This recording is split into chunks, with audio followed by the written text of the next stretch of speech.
Shashliguzda yana yangi rubrika. Rost yoki yolg'on? Mirosho, restoranda ovqatlanib ozib bo'lmaydi deyishadi. Shu gap rostmi? Bu albatta mif. Agar ovqat to'g'ri tanlansa, ozishga umuman xalaqit bermaydi. Hop, salat har doim foydali deyishadi. Shu qanchalik to'g'ri? Mayonezsiz tayyorlangan salat har doim foydali bo'ladi. Ovqat bilan non yeyilishi shart. Shunga nima deysiz? Agar ozmoqchi bo'lsangiz, nonni kamroq iste'mol qiling. Oxirgi savolim. Soat kechki 8 dan keyin ovqatlansa semiradi deyishadi. Bu qanchalik to'g'ri? Bu albatta mif. Muhimi soat nechida ovqatlanishimiz emas, nimani yeyishimiz. Shunaqa foydali ma'lumotlar kerak bo'lsa, bizni kuzatishda davom eting. Shashliguzda yangi rubrika. Agar taom kaloriyasini topsangiz, o'sha taomni bonus evaziga beramiz. Assalomu alaykum. Xush kelibsizlar, yoqimli ishtaha. Agarda mana shu stoldagi qaysidir ovqatni, taomni kaloriyasini to'g'ri topsalar, farq yo'q, kim to'g'ri topsa agar, o'sha ovqat, o'sha taom Shashliguz nomidan bonus evaziga beriladi. Benvenuti al ristorante. Se voi indovinate giustamente il nostro tavolo e sarà gratis. 400 calorie. Turist kaloriya deb turamiz. Yo'q, noto'g'ri. 200 yaqinlashdilar. Qancha? 185. To'g'ri. Tahminim 230. Yaqinlashdilar, lekin noto'g'ri. 60. Ha, 60 yo'q, noto'g'ri.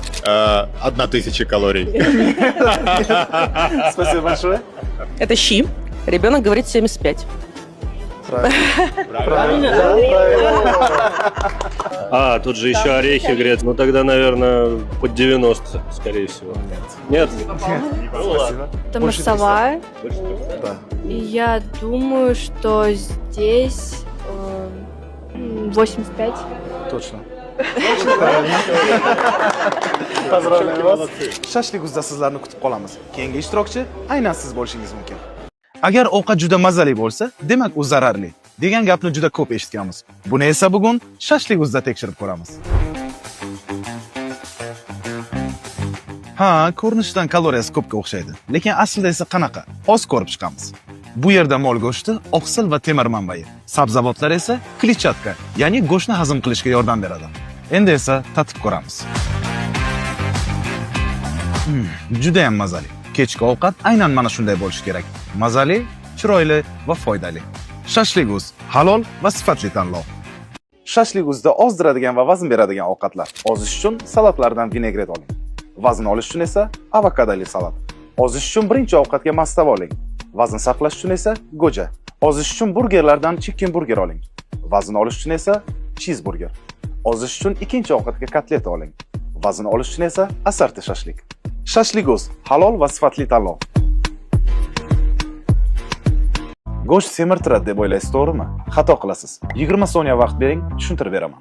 Sifatli go'sht bu eng yaxshi oqsil manbai. U sizga energiya beradi, mushaklaringizni saqlaydi va to'qlik hissini beradi.